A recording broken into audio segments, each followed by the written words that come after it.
Et salut l'assemblée, c'est Gigi, on se retrouve aujourd'hui pour un nouveau petit BO1 de limité, je suis en compagnie d'Atoms. Salut tout le monde. Donc on se retrouve avec deux petits decks qu'on a créés à base du display qu'on a ouvert la semaine dernière sur la chaîne. C'est ça. Donc pour ma part un deck pirate et pour la part d'Atoms. Un deck dinosaure comme je l'avais call. Ouais, tu l'avais call, ouais, c'est vrai, dans l'unboxing. Donc je vais expliquer rapidement comment j'ai build mon deck vas-y. et je te laisserai expliquer le tien juste après.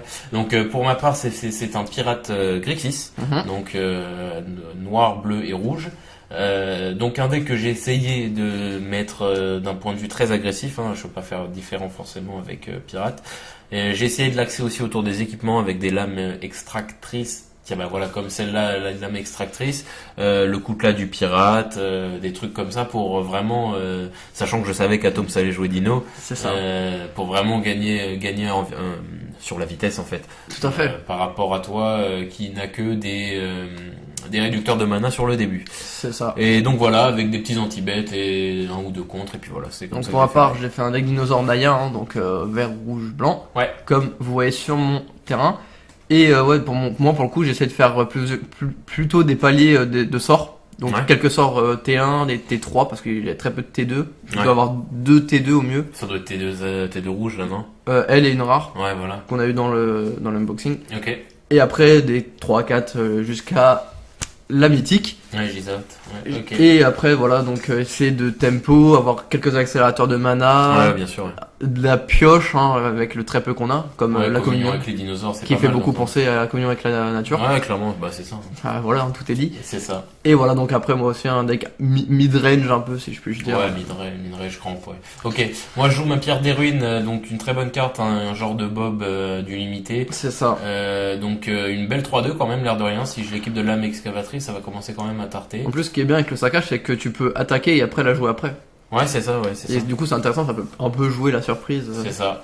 Donc là, j'ai quand même une belle 3-2. Je vais attaquer sûrement avec pour pouvoir générer un petit trésor. Donc Ouais. les trésors, hein, mécanique d'Ixalan, un trésor c'est un token qui est sacrifiable pour ajouter un mana de la couleur de votre choix à votre réserve. Qui est totalement intéressant pour ta part, où on voit que là, actuellement, t'as un peu des problèmes de mana. Ouais, il me manque un rouge, ouais, clairement.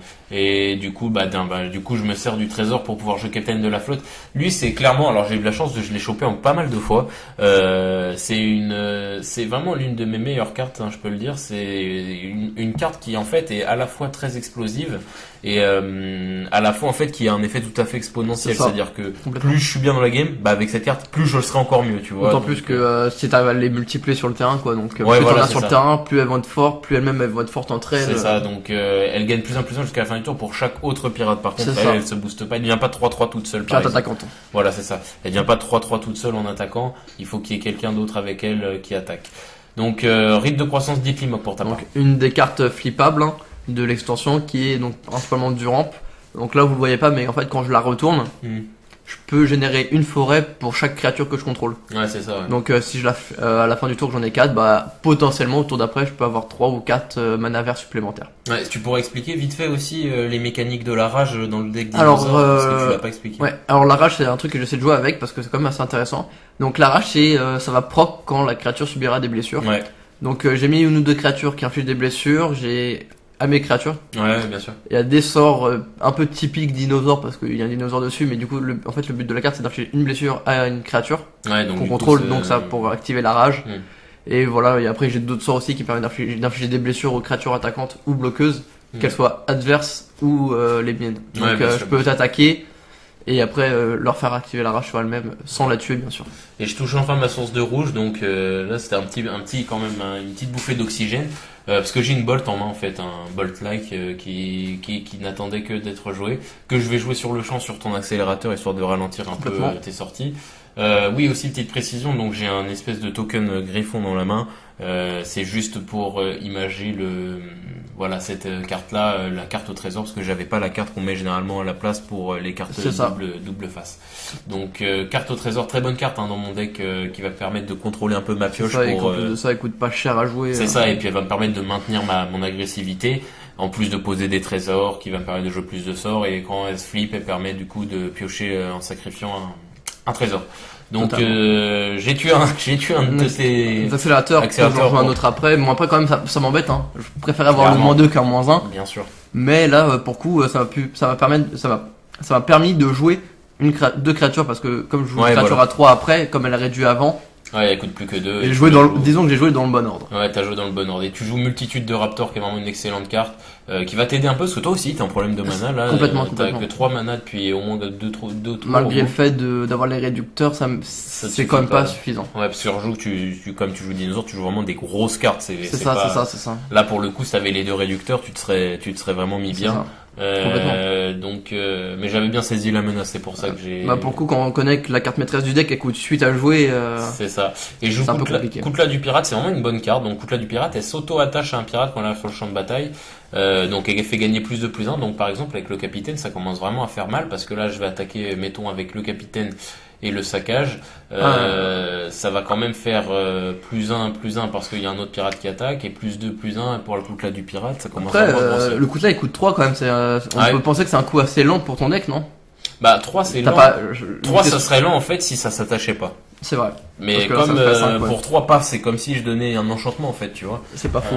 Et là, c'est pas si s'attache et c'est mieux qu'un enchantement parce que s'il meurt, bon après faut que je le rééquipe pour 2, mais je veux dire, ça aurait été cher s'il fallait que je l'équipe. Après, ça dépend. Si t'as pas de créature qui coûte 3, c'est intéressant de la mettre dans le deck. Comme ça te fait un palier de CCM et qui est intéressant.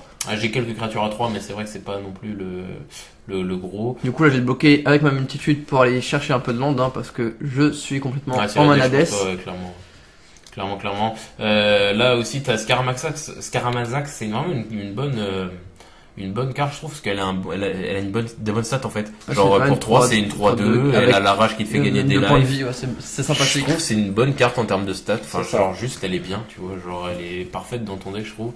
Là j'ai trade mon petit saccageur par ton Raptor. Je pense que c'était voulu pour ta part. Ouais, en fait, je voulais pas que tu le gardes. Non, mais je pense que tu voulais pas le garder pour essayer de te. Oui, parce que le saccageur, il est comme Bob. Ouais. Donc Bob, quand je dis Bob, c'est le tuteur, celui qui te fait piocher une carte en June en moderne, mais qui te fait infliger le CCM de la carte. C'est ça. Et je crois qu'il y a un moment, j'ai dû me prendre une grosse baffe, ça m'a fait, où j'ai dû voir que je descendais trop bas en point de vie. Je crois que t'as pris un coup à 5, je suis pas sûr. Ouais, et tu joues Aegidozor Buglard qui se fait aussitôt contrer par le petit contre dispersion de la vigie qui est spé pirate.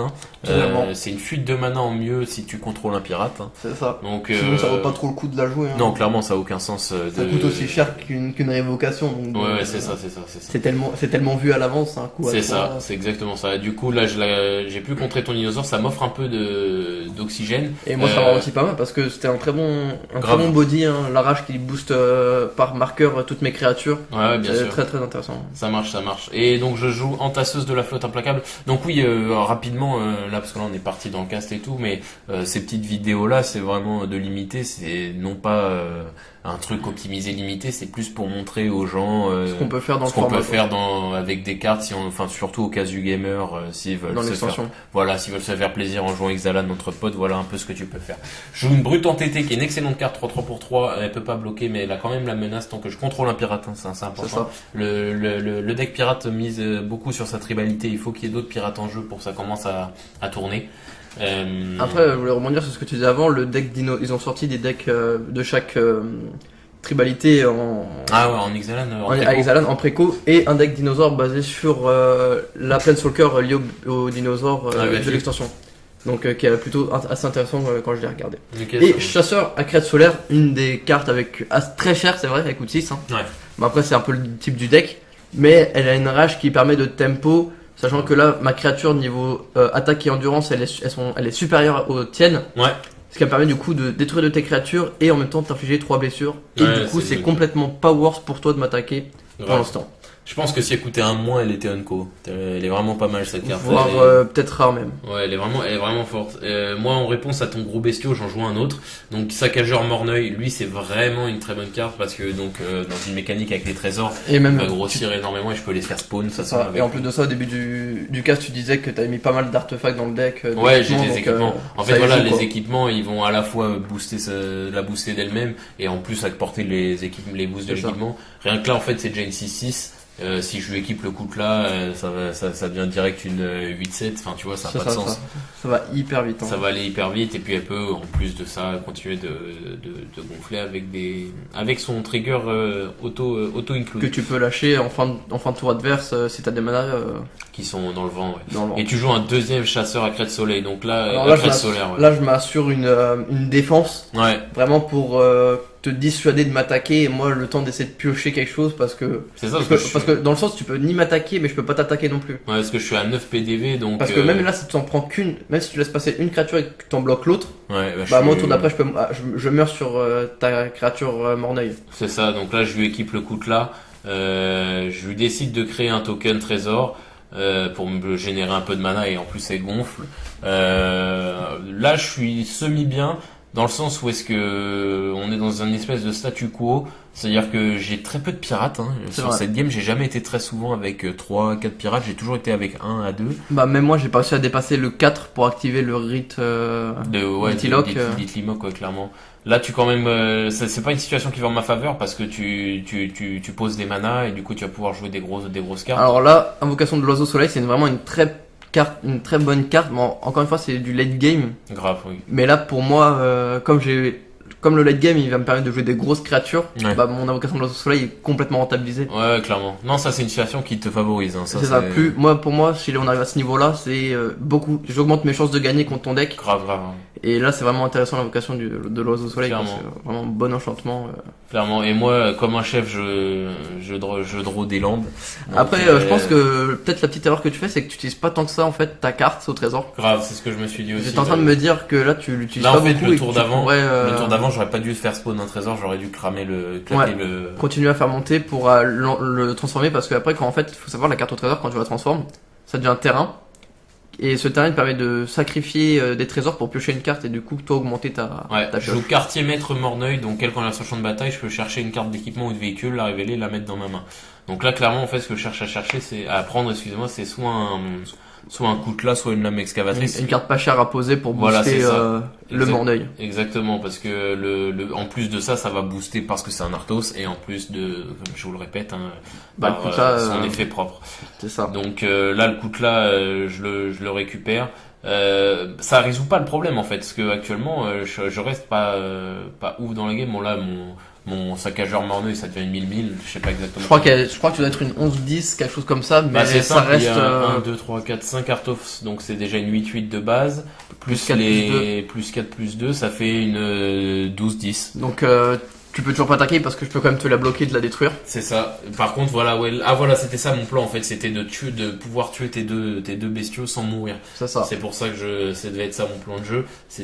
Mais là, je viens de voir que t'as droppé un truc qui me fait très peur. Donc Guichata, qui va du coup en même temps faire un proc de l'invocation de l'Oiseau Soleil à 8. Ah oui, putain, oui, ouais, Gizat, elle est vraiment... Et du coup là, Gizat, elle va permettre de me gagner la partie. Vigilance, célérité, qui fait en plus de ça un invocation de l'Oiseau Soleil en éphémère, en effet, quand elle est infligée de blessure. Oh là là, et c'est l'énervement. Et en même temps, j'invoque l'énervement, donc qui va t'infliger 3 blessures, une sur l'une des créatures. Donc l'énervement, c'est ce que je disais au début, il y avait des sorts dans mon deck qui infligent une blessure à une de mes créatures. De ça, ouais. Et du coup, je parlais de cette fameuse carte. Ouais, du coup, ça fait que je prends déjà 3.